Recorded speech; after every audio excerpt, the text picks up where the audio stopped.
Hi everyone, मैं अमितेश कुमार और आज के वीडियो में हम लोग करंट अफेयर्स के प्रश्न देखने वाले हैं।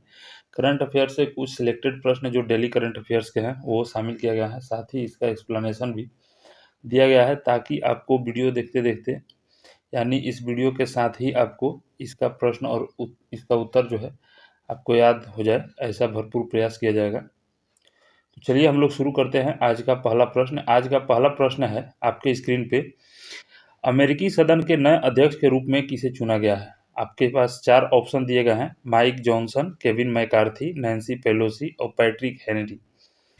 तो ये आपका अमेरिकी सदन का नया अध्यक्ष चुना गया है माइक जॉनसन को, और इससे पहले जो थे पैट्रिक हेनरी जो थे अमेरिकी सदन के अध्यक्ष थे। अब जान लीजिए कि जैसे भारत में एक लोकसभा है, राज्यसभा है, उसी तरह संयुक्त राज्य अमेरिका के संघीय सरकार की द्विसदनीय विधायिका है और जिसे अमेरिकी कांग्रेस कहा जाता है। इसमें सीनेट एवं हाउस ऑफ रिप्रेजेंटेटिव्स इसके 2 सदन है। जैसे हमारे यहाँ लोकसभा है और राज्यसभा है, तो सीनेट जो होता है ये अपर हाउस होता है, ठीक है, और हाउस ऑफ रिप्रेजेंटेटिव्स होता है जो लोअर हाउस होता है।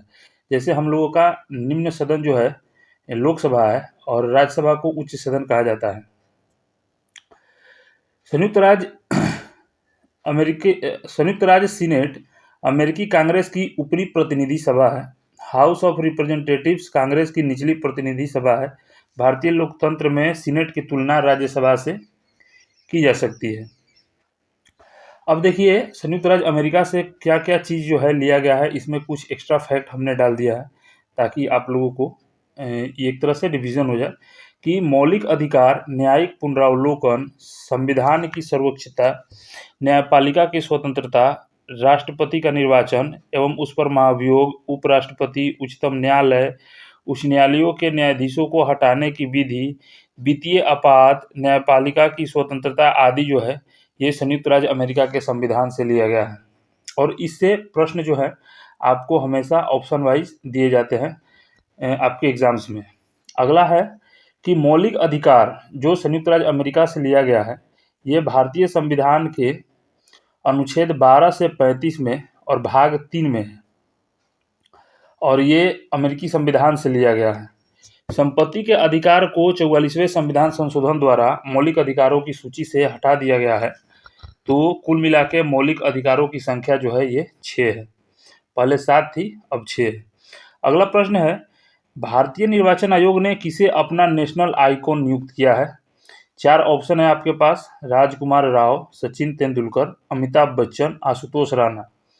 सोचिए आप लोग क्या होगा।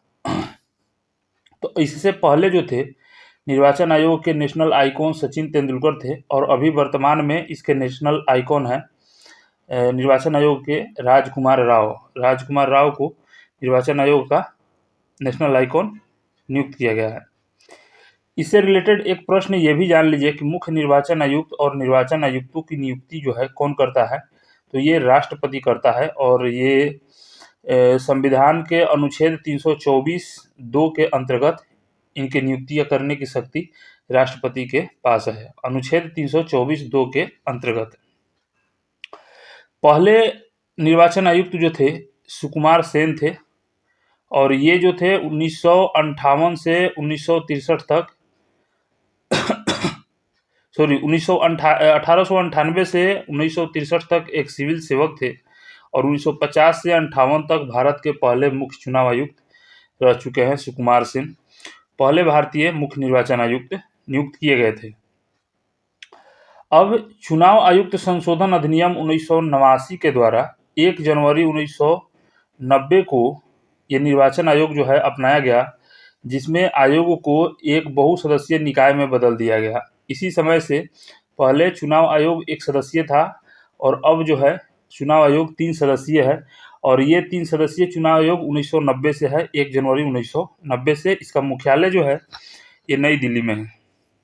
अगला प्रश्न ये है कि फॉरेस्ट फायर एंड सर्टिफिकेशन पर यूएन फोरम की मेजबानी कौन सा देश कर रहा है?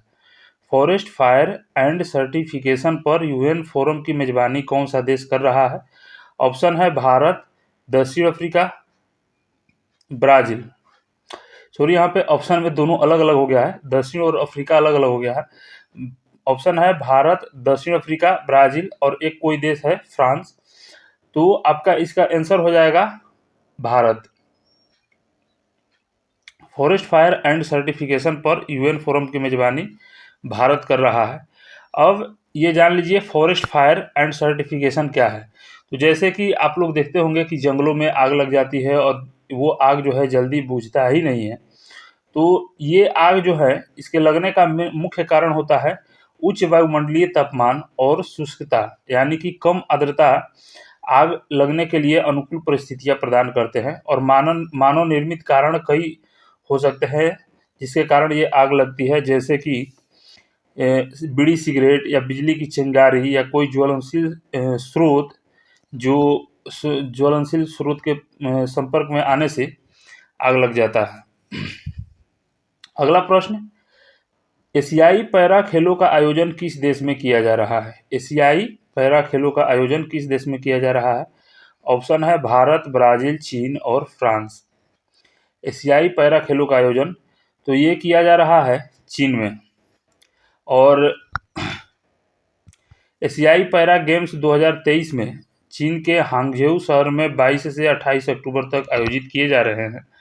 और इसमें भारत के एशियन पैरा गेम्स के चौथा संस्करण है और इसमें भारत के 303 एथलीट भेजे गए हैं। भारत के कितने एथलीट भेजे गए हैं? 303, जिनमें से 191 पुरुष हैं और 112 महिला एथलीट हैं। इस तरह से यह महाद्वीपीय आयोजन में देश का सबसे बड़ा दल भी बन गया है। और आज तक भारत जो है कुल 80 पदक जीत चुका है।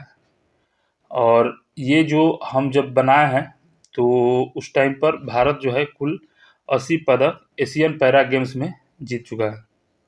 अगला प्रश्न देखिए कि राष्ट्रीय स्तर का सरस आजीविका मेला 2023 का आयोजन कहाँ किया जा रहा है?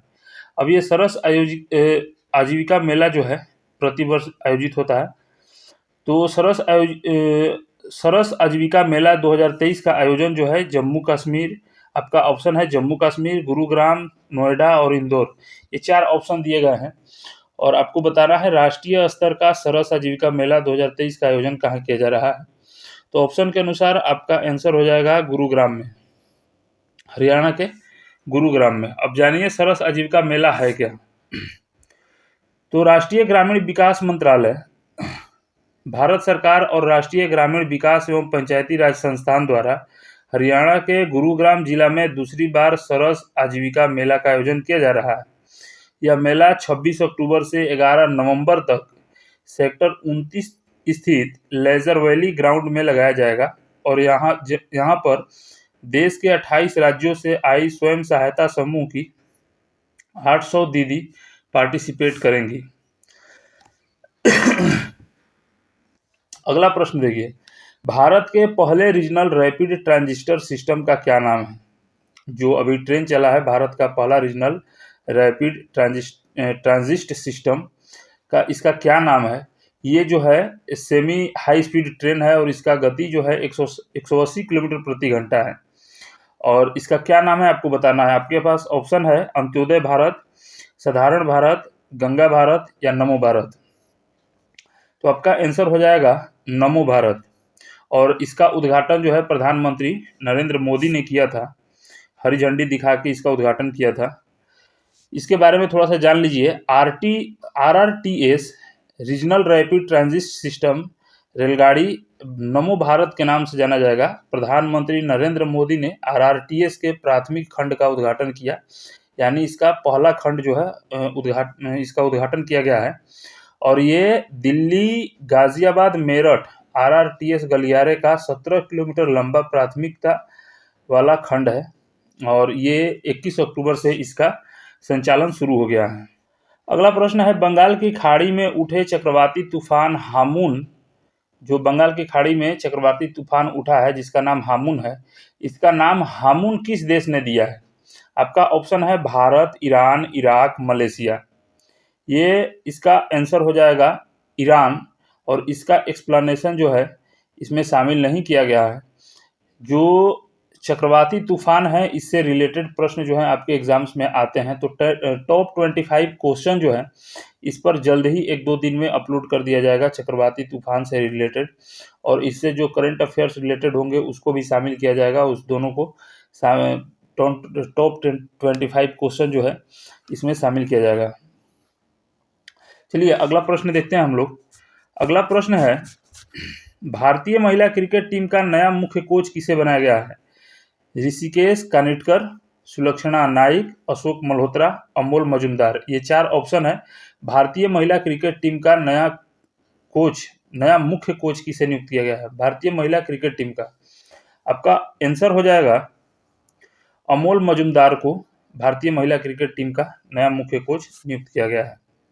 अब जानिए अमोल मजुमदार के बारे में। अमोल मजुमदार ने फर्स्ट क्लास के 171 मैचों में 30 शतक समेत 11,000 से अधिक रन बनाए हैं। इन्होंने 100 लिस्ट ए मैच और 14 टी20 मैचों में भी हिस्सा लिया है।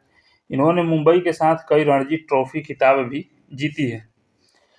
अब अगला प्रश्न है, भारत के पहले नैनो डीएपी प्लांट का उद्घाटन किस राज्य में किया गया है? भारत के पहले नैनो डीएपी प्लांट का उद्घाटन। ऑप्शन है आपका उत्तर प्रदेश, हरियाणा, गुजरात, राजस्थान।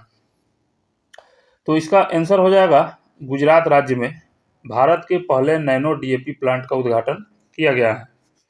इसका व्याख्या है कि इसका उद्घाटन अमित शाह ने गुजरात के कलोल में नैनो डीएपी विनिर्माण संयंत्र का उद्घाटन किया था, और इसका निर्माण भारतीय किसान उर्वरक सहकारी लिमिटेड इफ्को के कलोल परिसर में किया गया था। इफ्को के कलोल परिसर में। इस मौके पर किसानों से प्राकृतिक खेती अपनाने का आह्वान किया गया। शाह ने कहा कि नैनो यूरिया और नैनो डीएपी किसानों को उत्पादन से समझौता किए बिना प्राकृतिक खेती अपनाने में मदद करेगा। साथ में ये भी जान लीजिए कि नैनो डीएपी जो है ये एक लिक्विड खाद है, और ये आपका जो यूरिया का एक पैकेट आता है उसमें इसके एक डब्बा जो है, जितना नाइट्रोजन यूरिया के एक पैकेट में होता है उतना ही नाइट्रोजन इसके एक डब्बा के लिक्विड में उतना ही नाइट्रोजन होता है। तो इस तरह से आज का करंट अफेयर हमारा समाप्त हुआ।